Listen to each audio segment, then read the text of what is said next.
Mesdames, Messieurs, bonsoir. Le 20h, voici les titres.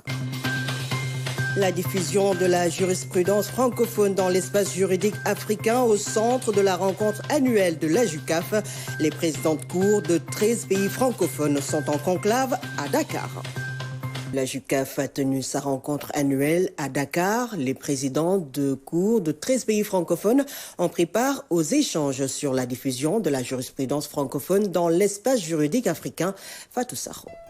L'Association des hautes juridictions de cassation des pays qui ont en partage l'usage du français a tenu ses travaux annuels, ces 28 et 29 à Dakar. À l'heure de la digitalisation et d'Internet, la diffusion de la jurisprudence par les cours de justice est plus que jamais cruciale. L'organisation de ce séminaire régional portant sur la motivation des décisions des cours suprêmes judiciaires africaines francophones rentre dans la ligne des priorités définies lors du congrès de Beyrouth de juin 2019 qui portait, vous y étiez, Monsieur le Premier Président, sur la diffusion de la jurisprudence des cours suprêmes judiciaires au temps d'Internet, sujet d'actualité de grande importance dans de nombreuses cours, et vous l'avez développé encore à l'instant.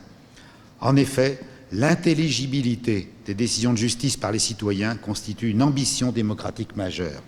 C'est la raison pour laquelle l'intitulé du séminaire d'aujourd'hui fera partie des sujets qui composera, comme vous l'avez dit, le thème du congrès de la JUCAF 2022, en plus de deux autres sujets qui ont été débattus lors du bureau d'octobre dernier auquel vous avez participé en visioconférence, la lutte contre la corruption, qui est un des thèmes prioritaires de la JUCAF, et l'élaboration d'un modèle type de Cour suprême francophone pour rapprocher nos cours. Ainsi, la JUCAF accompagne les pays francophones de la région Afrique pour une meilleure exploitation de ces outils. Nous nous rencontrons en tant que Cour suprême francophone pour échanger, débattre sur les méthodes que nous utilisons pour travailler, sur le contenu des décisions que nous rendons et comment on les rend. Le séminaire a surtout pour objet essentiellement de faire en sorte qu'on puisse rédiger nos décisions. Il a dit une expression belge que j'aime également, rendre le droit et être compris. C'est ça l'objectif. Parce que nous avons un langage dans nos juristes, comme tous les métiers, qu'on considère comme ésotérique, non accessible à tous. Or, la justice n'a de sens que si les destinataires des décisions de justice sont en mesure de les comprendre pour les utiliser. Donc le séminaire de ce matin, son objectif essentiel, c'est de faire en sorte de voir ensemble, d'échanger, pour arriver à faire en sorte de rédiger les mieux possible nos décisions pour les faire comprendre plus par les justiciables, les destinataires et les utilisateurs. 13 pays ont pris part en présentiel aux échanges qui ont porté, entre autres, sur les motivations des décisions de justice. L'acteur principal de l'édification de l'état de droit, il est évident que son office se doit d'être accessible à nos concitoyens. Et c'est par cette décision qu'il affirme la primauté du droit. Nous ne devons pas, conséquent, de nous intéresser à l'élaboration de cette décision. La table ronde qui m'a été demandé de présider s'inscrit justement dans cette logique, dans cette dynamique. Comment se préparent nos décisions? Comment devons-nous les préparer? Donc voilà, sans plus tarder, je voulais laisser la parole au professeur Fabrice Okebi. Moi, je dirais que la motivation, c'est avant tout une technique rédactionnelle qui est en lien avec les spécificités culturelles du raisonnement judiciaire. La motivation, c'est ce que l'on pourrait appeler, me semble-t-il, le style judiciaire et le style d'écriture. Et le style d'écriture, il varie. Il va varier d'une cour à l'autre, d'un système juridique à l'autre, d'un juge à l'autre. Et Madame la première présidente de la Cour de cassation y faisait référence tout à l'heure. De sorte que l'obligation de motivation, elle est profondément liée à la question de la légitimité de la décision de justice. Jean le rappelait tout à l'heure, en citant les propos de nos collègues belges, c'est vrai que la décision de justice, c'est dire le droit, mais c'est aussi être compris. Et derrière ça, c'est une question de légitimité. Cette légitimité, elle découle des cultures juridiques, elle découle des cultures judiciaires, elle découle des traditions juridiques, elle découle aussi du fait que, et j'en reparlerai tout à l'heure, une cour appartienne à un ensemble régional. Quand une cour est d'un ensemble régional d'harmonisation du droit ou d'intégration du droit, évidemment, il y a une rétroaction sur le style judiciaire. Lorsqu'on consulte le vocabulaire technique et critique de la philosophie d'André Lalande, l'expression doctrine désigne l'ensemble de l'enseignement du droit par opposition d'une part au texte de loi, de l'autre à la jurisprudence. Alors, donc, partant de là, on pourrait se dire la doctrine n'a rien à voir avec le juge. Donc, on peut douter de l'apport ou influence de la doctrine sur l'acte ou le pouvoir du juger, surtout si celui-ci appartient à des magistrats chevronnés occupant le grade le plus élevé de la justice. Et là, je pense au Cour suprême, Conseil constitutionnel, Cour de cassation. Selon les appellations peuvent différer, selon les pays. On peut parler de Conseil constitutionnel, Cour constitutionnelle, Cour suprême, Cour de cassation.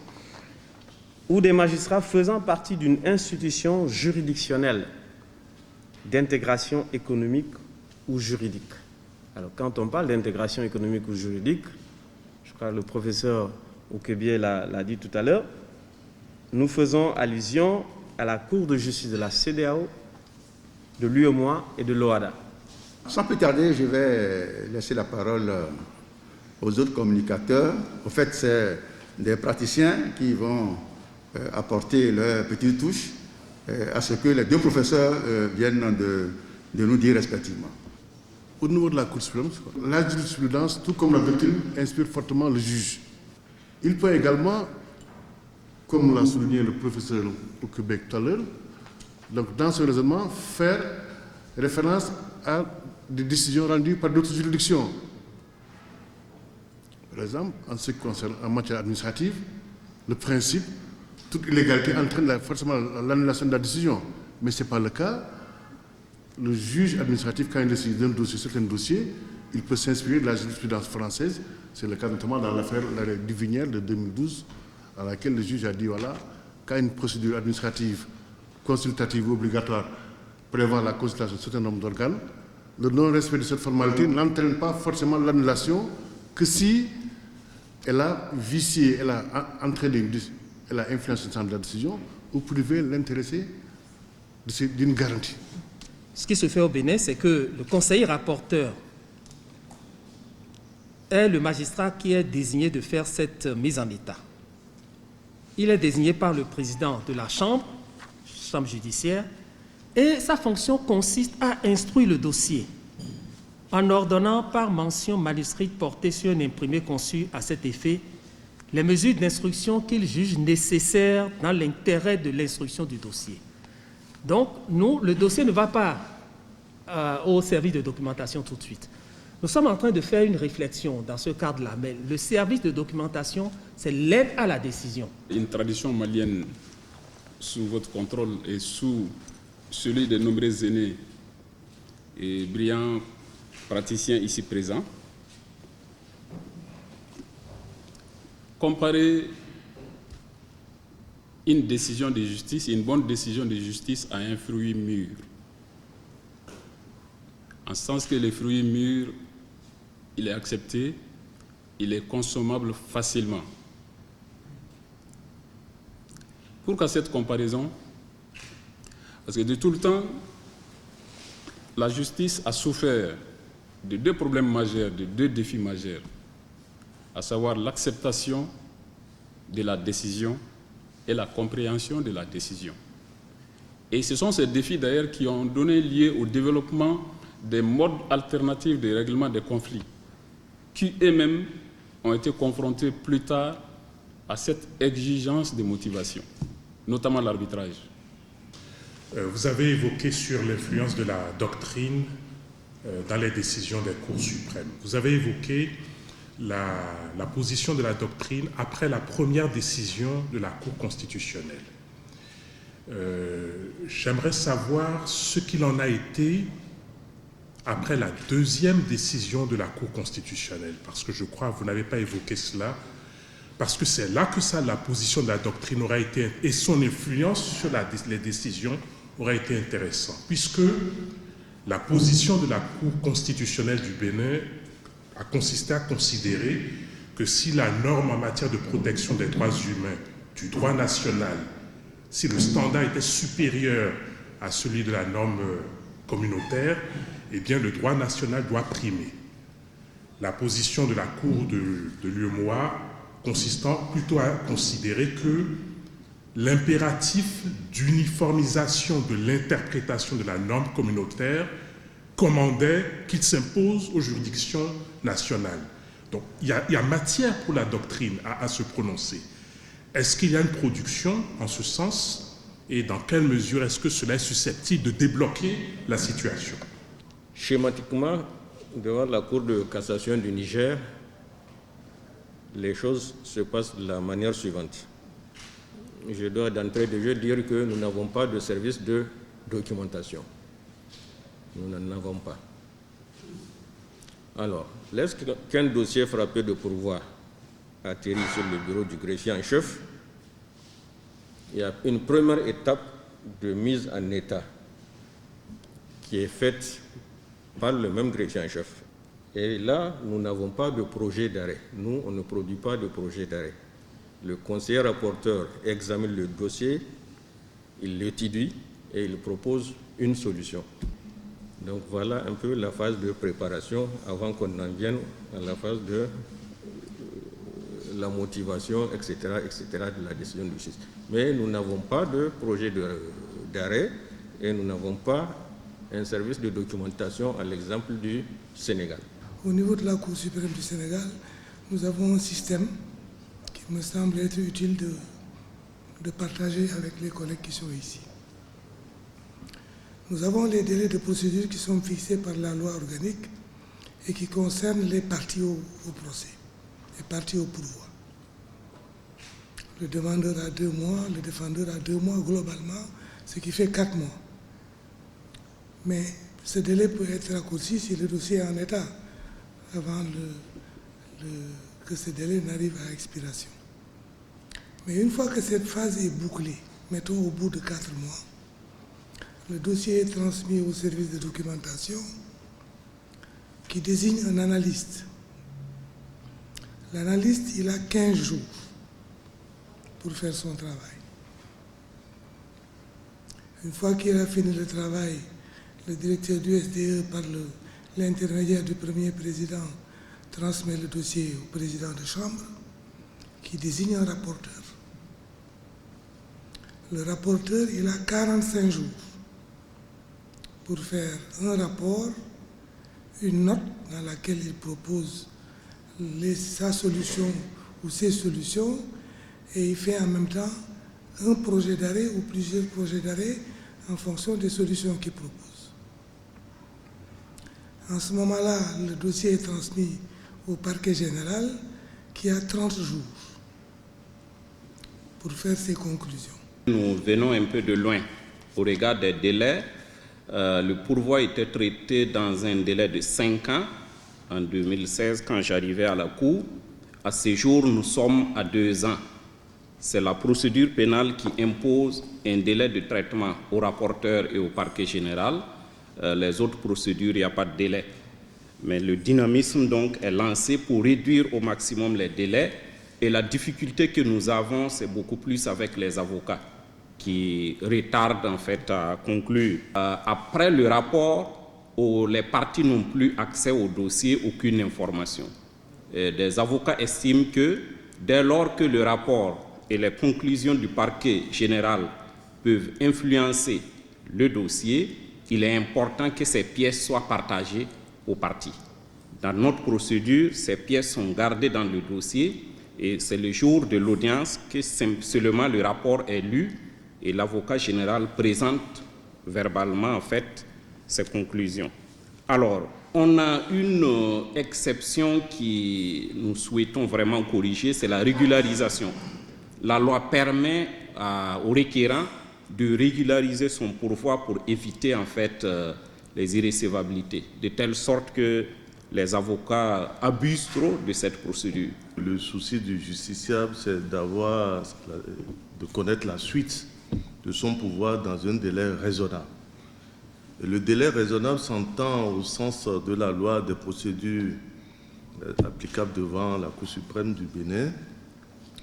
Selon la matière, à l'exception de la matière pénale, ce délai est de 6 mois. Donc le rapporteur a 6 mois pour produire son rapport, et en matière pénale de 3 mois, donc réduit de moitié. La procédure est écrite devant la Cour suprême et la constitution d'un avocat est obligatoire. Donc c'est juste ce complément-là que je voulais verser suite à l'exposé de mon président de chambre. Merci, Monsieur le Président. La délégation nigérienne porte à ces assises-là, surtout vraiment les débats d'aujourd'hui, parce que je me rends compte que vraiment par rapport aux différentes communications, notamment celles de tous nos praticiens, que nous aurons beaucoup de choses à apprendre et à vouloir expérimenter au niveau de la Cour de cassation du Niger, parce que, comme l'a relevé tout à l'heure Monsieur le secrétaire général, ce n'est pas bon de laisser le rapporteur tout seul. Or, c'est ce qui se passe en ce qui concerne la Cour de cassation du Niger. Et donc, vraiment, je remercie toute l'assistance parce que je suis certaine que ces rencontres seront d'une grande utilité pour faire avancer l'instruction des différents dossiers, notamment par rapport au délai, par rapport à l'aide à la décision au niveau de notre Cour. Merci, Monsieur le Président. Lorsqu'on se situe dans le contentieux de l'annulation, aujourd'hui, on sait que depuis 2014, le Conseil d'État français, dans l'arrêt, et ici l'arrêt d'Assemblée, a pris une position nette et a inauguré une nouvelle technique qu'on appelle la technique de modulation des effets de l'annulation. Parce que, dans la rigueur des principes, lorsque le juge administratif annule une décision administrative, l'annulation doit produire ses effets aussi bien pour le passé que pour l'avenir. Mais depuis cet arrêt-là, le juge, de façon affirmée, a dit que lorsque, en fait, l'annulation d'une décision peut avoir des conséquences manifestement excessives sur les effets déjà passés d'un acte administratif, je me permets de bloquer la production de ces effets-là dans le passé et de décider que ma décision ne produira effet que pour l'avenir. En cela, il a même été imité par le juge sénégalais qui, dans une décision, Cheikh Tidiane Sy, contre l'État du Sénégal, a procédé à l'annulation, à une annulation en disant que le substitut du procureur qui avait été nommé au niveau de la CRI n'avait pas le grade, c'est vrai. J'annule, mais si l'annulation devait produire des effets par le passé, on aurait assisté à des annulations en cascade, donc à des conséquences manifestement excessives. Je vais peut-être me focaliser sur les aspects qui sont susceptibles de vous intéresser, les spécificités de la Suisse. Auparavant, je vais juste vous donner un petit rappel de la fonction du tribunal fédéral. Alors, le tribunal fédéral est l'autorité judiciaire suprême de la Confédération. Il fonctionne dans tous les domaines du droit, il est organisé par cour, jusque-là rien de bien exceptionnel. On ne connaît pas, comme dans certains pays africains, de différence entre Conseil d'État et autorité judiciaire. La Constitution fédérale garantit l'accès au tribunal fédéral, l'accès à tout citoyen, qu'il soit représenté par un avocat ou non représenté par un avocat. Chacun a le droit de s'adresser jusqu'au tribunal fédéral.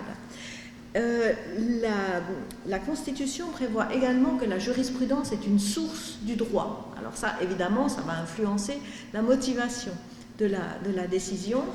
Et comme pour le Liban, le tribunal fédéral a pour mission d'assurer une unification de l'interprétation du droit par les différentes cours et par les différents cantons, les différentes provinces. Toutes ces exigences font que la motivation des arrêts du tribunal fédéral est une motivation qui est très complète. Ce n'est pas une motivation sibylline. L'important, c'est que tout justiciable, même s'il n'agit pas par l'entremise d'un avocat, doit être capable de comprendre un arrêt du tribunal fédéral. Mesdames et Messieurs, le délibéré et la rédaction de l'arrêt. Je voudrais dire que depuis la création de la Cour suprême en 1957, actuellement en cours de cassation, le système judiciaire marocain était fondé sur la dualité de droit et unité de juridiction. Autrement dit, la Cour suprême, Cour de cassation, est compétente pour statuer sur les pourvois formés contre les jugements rendus en dernier ressort par l'ensemble des juridictions ordinaires et les juridictions administratives du Royaume.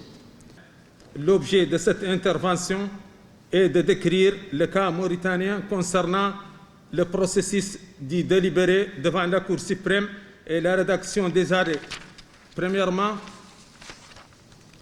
le délibéré à la Cour suprême.